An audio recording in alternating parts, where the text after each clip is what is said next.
नमस्कार. अबोली मालिकेच्या आजच्या भागामध्ये मी तुम्हा सर्वांचे मनपूर्वक स्वागत करते. आजच्या भागामध्ये पाहायला मिळतं अबोली ही प्रतापचा हात पकडते. ते प्रताप तिला विचारतो, अबोली तू इथे? तरी भावना विचारू लागते, अगं अबोली तू इथे आहेस तर माझा प्रिन्स कुठे आहे? अबोली मात्र काहीच उत्तर न देता प्रतापरावांना बोलू लागते, मनवावर अत्याचार केल्याची शिक्षा जोपर्यंत मी तुला देणार नाही ना तोपर्यंत मी शांत बसणारही नाही. तेव्हा अबोली ही उठते आणि प्रतापच्या समोर जात असते. तेव्हा अबोलीची आई अबोलीला विचारते, अगं अबोली तू इथे आहेस तर आपला प्रिन्स कुठे आहे? तेव्हा अबोली बोलू लागते, काळजी करू नको आईस, प्रिन्सला काहीही झालं नाही. आपल्या त्याने जी घेतलेली गन होती, त्याने जे सगळं केलेलं, स्वतःवर गोळी झाडून घेतली, हॉस्पिटलला घेऊन गेलो, हे सगळं नाटक होतं आणि आम्ही सगळ्यांनी मिळून केलेलं नाटक. हे ऐकताच प्रतापला धक्का बसतो आणि घरातली सर्वजण अबोलीजवळ पाहतच बसतात. ते प्रतापराव बोलू लागतात, हे काय केलंस तू? माझ्याशीच गेम खेळलीस का? सोडणार नाही तुला, असं म्हणून प्रताप हे अबोलीला पकडणारच. तरी अबोली बोलते, तुला काय मी मूर्ख वाटली का? अरे अशी चूकही करू नकोस, कारण मी एकटी इकडे आलीच नाही आहे आणि माझ्यासोबत पोलीससुद्धा आलेत. असं बोलताच सर्वजण आतमध्ये येतात. तरी क्रिशा प्रतापवर बंदूक रोखतो आणि बोलू लागतो, प्रतापराव आता तुझी सुटका नाही, कारण पोलिसांनी चारही बाजूने तुला घेरलं आहे आणि पळून तर तू जाऊच शकत नाही आणि मी आता तुला अरेस्ट करणारच आहे. ते प्रतापराव बोलू लागतात, चल हट, तू आणि मला अरेस्ट करणार आहेस का? अरे तुझ्यासारखे असे 56 पोलीस माझ्या पायाशी लोळण घेतात, मी फेकलेल्या तुकड्यावर जगतायत. ते क्रिश बोलू लागतो, असतीलही, पण आम्ही त्यातली नाही आहोत, कारण क्रिश संबीरराव आणि अंकुश शिंदे यांना आजपर्यंत कोणीच विकत घेऊ शकलं नाही आणि तू तर नाहीच घेऊ शकत. अरे एका इमानदार पोलीस ऑफिसरची ताकद काय असते हे मी तुला हात दाखवून देणारच. तुला तुझ्या गुन्ह्याची शिक्षा दिल्याशिवाय मी गप्प बसणार नाही. त्यावेळी प्रतापराव बोलू लागतात, मी गुन्हा केलाच नाही आहे आणि मी तुमच्यासोबत येणारही नाही. ते प्रतापराव सांगत असतात, तुम्ही कितीही प्रयत्न करा पण मला तुम्ही पकडूच शकत नाही. त्यावेळी क्रिश बोलतो, तुझ्या पापाचा घडा भरलाय आता प्रतापराव, तुला काहीच झालं तरी मी अरेस्ट केल्याशिवाय राहणार नाही. त्यावेळी अबोलीही त्याच्याजवळ रागाने पाहू लागते. त्यावेळी तो बोलू लागतो की नाही, तुम्ही मला पकडूच शकत नाही. असं बोलून प्रतापराव स्वतःची सुटका करून घेण्याचा प्रयत्न करत असतो. त्यावेळी ते हळूहळू मागे जात स्वतः पळून जाण्याचा प्रयत्न करतात. त्यावेळी क्रिश बोलू लागतो, पळून जाण्याचा विचारही मनात आणू नको. एक जरी पाऊल पुढे टाकलंस तरी गोळ्या झाडेन आणि इथेच संपवून टाकेन. आणि तुला जर तुझा जीव प्रिय असेल ना तर आमच्यासोबत चल, स्वतःला सरेंडर करून घे. तितक्यातच अबोलीची आई तिथे असते. म्हणून प्रतापराव अबोलीच्या आईजवळ पाहतो आणि स्वतःचा जीव वाचवण्यासाठी अबोलीच्या आईला पकडतो. तरी अबोलीच्या आईचा मात्र लक्ष नसतो. तरी तो पकडतो आणि बोलतो, जर तुम्हाला गोळी घालायचीच असेल ना तर हिला घाला. अबोलीची आई बोलत असते, प्लीज सोडा मला.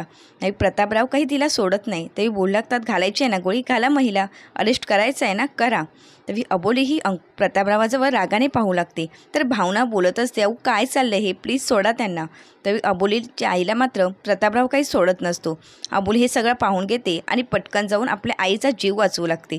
त्यावेळी ती बोलू लागते, तुझी हिंमतच कशी झाली रे माझ्या आईला हात लावायची?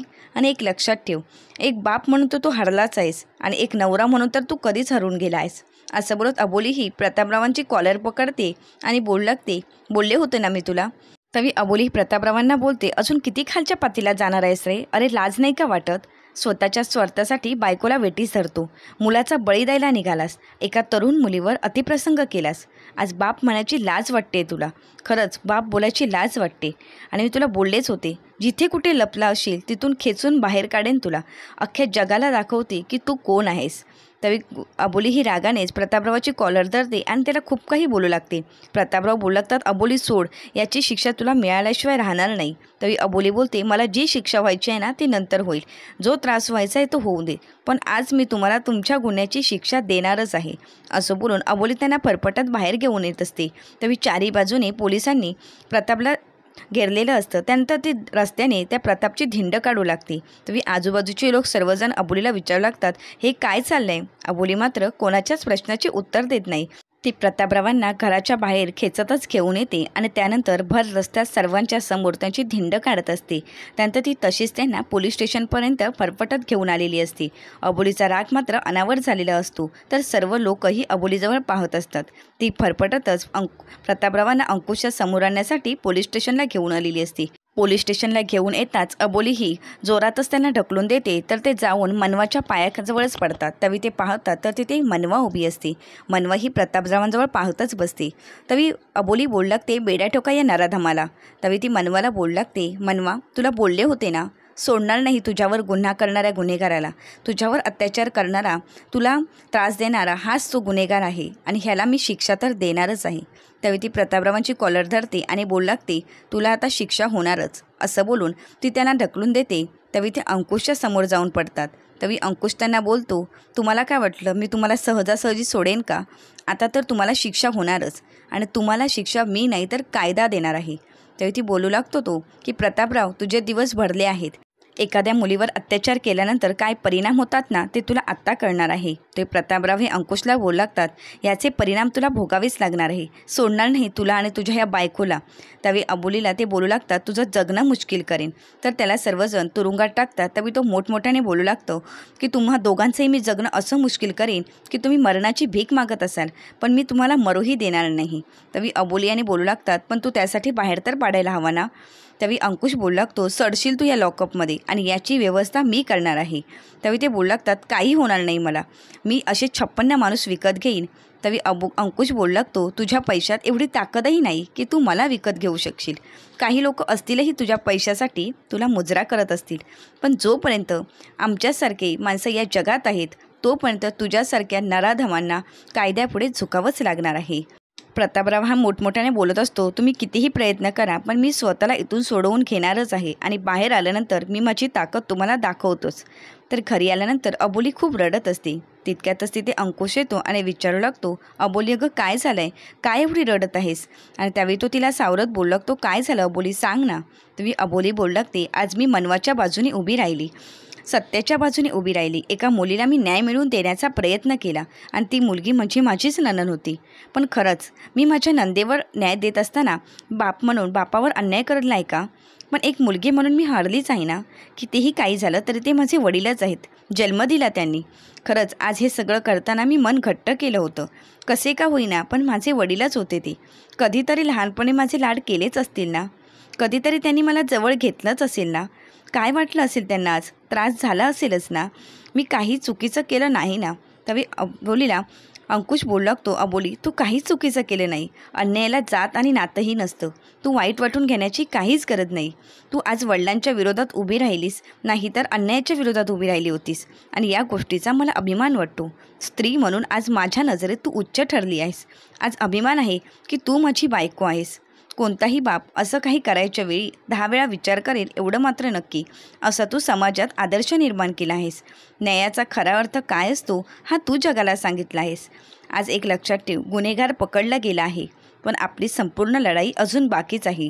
कारण अशा गुन्हेगारांना पकडणं सोपं आहे पण त्यांना शिक्षा देणं खूप कठीण काम आहे आणि तेच महत्त्वाचं आहे. त्याला शिक्षा होणं सर्वात महत्त्वाचं आहे. आणि एक लक्षात ठेव, या लढाईमध्ये मला तुझी साथ हवी आहे आणि माझी साथ तुला कायम असेल. अंकुश अबोलीला सावरत घरामध्ये घेऊन येतो. तर प्रिन्स मनवाला बोलू लागतो, मनवा खरंच मला माफ कर. माझ्या वडिलांनी जे केलं ते खरंच योग्य नव्हतं. आज खरंच मला माफी मागायची लाज वाटते. अगं सॉरी हा शब्द खूप लहान आहे पण जे काही झालं त्यासाठी मला तुझी माफी मागावीच लागणार आहे. तरी मनवासमोर प्रिन्स हात जोडतो आणि बोलू लागतो, मनवा प्लीज मला माफ कर. तरी मनवा बोलू लागते, अरे प्रिन्स तू काहीच केलं नाही आहेस, मग तू माफी का मागतो आहेस? जे केलं ते तुझ्या बाबाने केलं आहे आणि मी तुला दोष देणारही नाही आणि बघायला गेलं तर माझा तुझ्यावर रागही नाही. उलट मीच तुझी माफी मागायला पाहिजे. तुझ्यावर आरोप केले, माझ्यामुळे तुला जेलची हवा खावी लागली. खरंच मी तुझे हात जोडून माफी मागते. त्यावेळी प्रिन्सला ती बोलू लागते, प्रिन्स माझ्यासमोर तू खरंच हात जोडू नकोस, कारण तू तर खूप चांगला माणूस आहेस आणि मीच नशीबवान आहे की तुझ्यासारखा मला मित्र मिळाला. अंकुश अबोलीसारखे दादावहिनी मला मिळाले. त्यावेळी अंकुश आणि अबोली खूप खुश असतात. तरी मनवा बोलू लागते, शिंदेंसारखं कुटुंब मिळालं जे आजही माझ्या पाठीशी भक्कमपणे खंबीरपणे उभं आहे. दादावहिनी तुम्ही जर नसता तर मला हिंमत कोणीच देऊ शकलं नसतं. खरंच तुम्हा सगळ्यांचे मी मनापासून आभार मानते. त्यावेळी ती प्रिन्सला बोलू लागते, प्रिन्स रंगपंचमीच्या दिवशी रंगपंचमीची खेळायचं टाकून मी तुझ्या अंगावर रंगाऐवजी चिखलच उडवला होता. माफ कर मला. या सगळ्या चाळीसमोर मी तुझ्यावर अन्याय केला, मी तुझ्यावर आरोप केले पण त्यावेळी मला काहीच माहीत नव्हतं रे प्रिन्स. ते प्रिन्स बोलू लागतो, ठीक आहे मनवा, तुझ्यावर झालेली घटना या माझ्या माफीपेक्षाही खूप मोठी आहे आणि त्यासाठी माझी साथ तुला कायमच असेल. तरी मनवा हात जोडून सगळ्यांना बोलते, माफ करा मला, मी तुमचा सगळ्यांवरच अविश्वास दाखवला, पण आज मला खरं कुटुंबाची ताकद काय असते ना हे समजली आहे. तरी मनवाही प्रिन्सला बोलू लागते, प्रिन्स, होळीच्या दिवशी मी तुला रंग नाही लावला. असं बोलून ती तिथला रंग घेते आणि प्रिन्सच्या गालाला लावते आणि प्रिन्सला बोलते, हॅपी होळी प्रिन्स. तरी प्रिन्सही तिला होळीच्या शुभेच्छा देतो. तरी सर्वजण घरातले खूप खुश असतात. तरी प्रिन्सही बोलतो, आता सगळं कडवटपणा मिटला आहे. तितक्यातच अंकुश तिथे येतो आणि बोलतो, आता आपल्याला फक्त एवढंच करायचं आहे. गुन्हेगार फक्त पकडला गेला आहे. आपण सगळ्याच गोष्टी साध्य केलं असं नाही आहे. यापुढे चांगलंच होईल असं म्हणताही येणार नाही, कारण प्रतापराव आणि भावना यांना मी चांगलंच ओळखतो. ते काही ना काही अडथळे आणणारच आहेत आणि त्यासाठी तुला खंबीर व्हावं लागणार नाही मनवा. तरी मनवा बोलते, हो, माझ्या मनाची तयारी आहे. तितक्यातच तिथे अबोली येते आणि बोलते, आपण सर्व एकत्र असताना ही तर लढाई आपण एकत्र जिंकणारच आहोत. तितक्यातच मनवाचे वडील मनवाला बोलू लागतात, मनवा बाळा, मी मोठं होताना तुला नाही पाहू शकलो. तुला बापाची माया मी नाही देऊ शकलो. तुझं आयुष्य दुःखातच गेलं. पण आता मी ती भरून नाही का काढू शकत. यापुढे प्रत्येक क्षणी मी तुझ्यासोबत असणार आहे. संकटाला हात सोडणार नाही तुझा. बापाची सावली ही आधार देणारी असते आणि मुलीसाठी बापाची सावली खरंच महत्त्वाची असते. पण आजपर्यंत मी सावली नाही देऊ शकलो. पण यापुढे तुझ्या वाट्याला येणारं सर्व ऊन मी झेलणार आहे आणि मी तुझी सावली बनून कायम तुझ्यासोबत राहणार आहे. हे ऐकून मनवाला आपल्या वडिलांचा खूप अभिमान वाटू लागतो.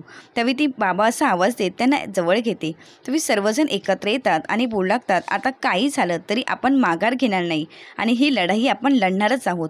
तरी सर्वजण एकमेकांच्या हातात हात देतात आणि बोलतात, आता हीच ताकद प्रतापरावाला दाखवून देईल की काय असू शकते. तरी सर्वजण घरातले खूप खुश असतात आणि मनवा बोलते, आता मला कोणीच हरवू शकत नाही की एवढं मोठं पाठबळ देणारं कुटुंब माझ्यासोबत आहे. तरी सर्वजण खूप खुश असतात.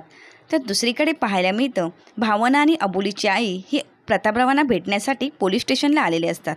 तरी ते बोलू लागतात, इथे आता काय आलाय, नवऱ्याला भेटायला आलात की सांत्वन करायला. ते भावना बोलू लागते, अहो तुम्ही असं का बोलताय. तरी ते बोलू लागतात, मग काय बोलणार, आता तुमचाही काहीतरी डाव असेलच, कारण पोराने तर मला अडकवलंच आहे आणि त्या अबोलीच्या नादाला लागला. पण ना एक दिवस मी त्याचं टाळकं सरळ करणारच आहे. फक्त मला इथून बाहेर यायला हवं. ते भावना बोलू लागते, अहो तुम्ही काय केलं तरी मला काही फरक पडत नाही. तशीसुद्धा त्या पुरीची तीच लायकी होती आणि तुम्ही कोणाशी काय केलात काय नाही याने मला काही फरक पडत नाही. मला फक्त प्रिन्स बाहेर यायला हवा होता आणि आता प्रिन्स बाहेर आलाच आहे ना, मग मी आता तुम्हाला सोडवणारच. पैसे देऊन त्या मुलीचं तोंडही बंद केलं असतं, पण तिच्यासोबत तुमचीच मुलगी आहे ना साथ द्यायला, त्याच्यामुळे माझा सगळा प्रॉब्लेम होऊन बसला. पण मी तुम्हाला बाहेर काढणार. तरी प्रतापराव बोलू लागतात, नाही, तुला एकटीलाही झेपणार नाही. तरी ती बोलू लागते, अहो पैशाच्या जोरावर काय नाही झेपणार. ते प्रतापराव बोलू लागतात, नाही बोलले ना, तुला एकटीलाही झेपणार नाही. त्यासाठी तुला त्याच्याकडे जावंच लागेल. तोच इथून मला बाहेर काढू शकतो. त्यावेळी त्याला जाऊन भेट, असं भावनाला ते बोलू लागतात. ते भावना बोलते, जाऊन भेटेन, पण त्या अगोदर हिशोब काही चुकते करायच्यात ना ते करणार आहे. तर भावना ही प्रतापरावांनी सांगितलेल्या माणसाला भेटायला आलेली असते. तर तिथे गेल्यावर पाहायला मिळतं की तिथे होम हवनाचा कार्यक्रम चालू असतो आणि सर्वजण खांडेकर साहेबांचा विजय असो असा जप करत असतात. त्यावेळी सर्वजण तिथे जमलेले असतात आणि भावनाही तिथे येते. भावनाही त्यांना भेटण्याचा प्रयत्न करते, पण तिथे मात्र हवनाचा कार्यक्रम चालू असल्यामुळे भावनालाही काही त्यांना भेटता येत नाही. ती भावनाही भेटण्याचा प्रयत्न करत असते. तर सर्वजण खांडेकर साहेबांचा विजय असो असंच बोलत असतात. तर पुढील भागामध्ये पाहायला मिळतं, अबोलीच्या चाळीमध्ये गाडी येते आणि अबोलीला वाटत असतं की कोणतरी आलाय, म्हणून पाहण्यासाठी ती बाहेर येते आणि पाहते तर तिचे मामाच असतात. मामांना पाहून अबोलीला धक्काच बसतो. अशाच मालिकेचे नवनवीन अपडेट पाहण्यासाठी चॅनलला नक्की सबस्क्राईब करा. धन्यवाद.